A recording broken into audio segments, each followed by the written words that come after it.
நேயர்களுக்கு வணக்கம்.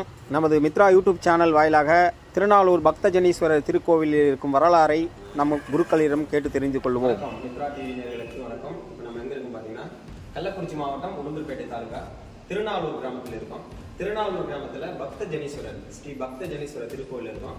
இந்த கோயிலுடைய வரலாறும், இந்த கோயில் எப்போ அமைக்கப்பட்டது, இந்த கோயிலுக்கு வந்தால் என்ன நிவர்த்தி கடன் தீர்வுன்றதை மக்களுக்கு தெரிவிக்கணுன்ற ஒரு காரணத்துக்காக தான் வந்துருக்கோம். இந்த கோயிலுடைய சிறப்பம்சங்களை பற்றி இந்த கோயிலோட குருக்கள் நம்ம தெரிஞ்சுக்கணும். சமயம் நம்ம திருநாளூர் கோயில் வந்து பார்த்தீங்கன்னா, பூரண வரலாறு மிக்க சிறப்பு மிக்க கோயில் சொல்கிறாங்க. சுந்தர் நயனார் சொல்லுவாங்க. இந்த கோயிலுடைய பூரண வரலாறு சொல்லுங்கள். இந்த கோயில் எப்போ அமைக்கப்பட்டது? கண்டிப்பாக எல்லாத்தையும் சொல்லுங்கள். சரியா நேரடியாக நீங்களே சொல்லுங்கள். வணக்கம் நேயர்களுக்கு அனைவருக்கும் வணக்கம்.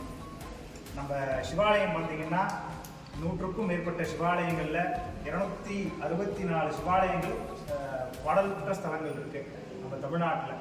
274. அதில் என்னன்னு பார்த்தீங்கன்னா, நடுநாட்டு ஸ்தலம் சொல்லப்படுகிற நம்மளோட க்ஷேத்திரம் 8வது ஸ்தலமாக அமைஞ்சிருக்கு. அண்ணாமலையாருக்கும் நேர்கோட்டில் சிதம்பரம் நடராஜருக்கும் நடுவில் நம்ம பக்தஜனேஸ்வரர் அமைஞ்சிருக்கார். இந்த ஸ்தலத்தில் என்னன்னு பார்த்தீங்கன்னா, 1150 வருடம் பழமையான ஸ்தலம். கருங்கல் திருப்பணி பண்ணி, இந்த கருங்கல் திருப்பணி யார் பண்ணாங்கன்னு கேட்டீங்கன்னா, ராசாதித்த சோழனால் கட்டப்பட்ட சிவாலயம். இந்த சிவாலயத்தில் திரிதைவம், திரைதாயுகம், துவாபரயுகம், கலியுகம் என்று சொல்லப்படுகிற 4 யுகத்தில் சுவாமி இங்கே தான் இருக்கார். சுவாமி வந்து சுயம்புமூர்த்தியாக இருக்கார். தானாக உற்பத்தியானவர்னு பேர்.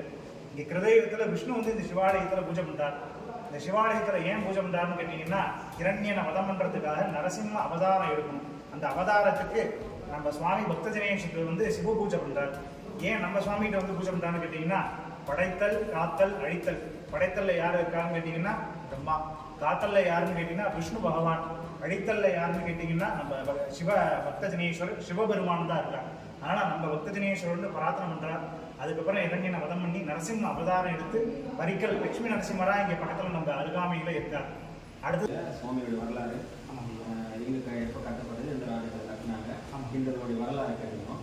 இப்போ எனக்கு என்ன ஒரு இதுன்னா, மக்களிடையே ஒரு கேள்வி, அவங்க ஒரு டவுட் இருக்குன்னா, இப்போ எல்லா கோயிலும் நவகிரகம் இருக்கும். நவகிரகம் இருக்கும்போது அந்த நவகிரக பக்கத்தில் எந்த கோயிலும் நாங்கள் வந்து லிங்கத்தை பார்த்ததில்ல. கண்டிப்பாக இந்த கோயில் லிங்கம் இருக்குது. இது என்ன ஒரு சிறப்பு இருக்குது மக்களுக்கு? கண்டிப்பாங்க ஐயா.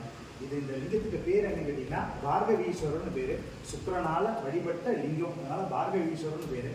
சுக்கிரனுக்கான நட்சத்திரம் பார்த்தீங்கன்னா பரணி, பூரம், பூர்வாடம் 3 நட்சத்திரம். ராசி பார்த்தீங்கன்னா ரிஷபம், துலாம். இந்த 5 நபர்கள் நம்ம சிவாலயத்தில் வந்து இந்த சுக்கிர பகவான வெள்ளிக்கிழமையில, வெள்ளியோட நாயகன் சுக்கிர பகவான் சொல்லப்படுது. இந்த வெள்ளிக்கிழமையில அந்த நட்சத்திரக்காரனும் ராசிக்காரனும் நம்ம கோயிலில் வந்து வழிபட்டா 48 நாள், அதாவது ஒரு மண்டலம் என்று சொல்லப்படுகிற இந்த மண்டலத்துக்குள்ளேயே சுவாமி ஒரு சுபகாரியத்தை ஆரம்பிச்சு வைப்பார்.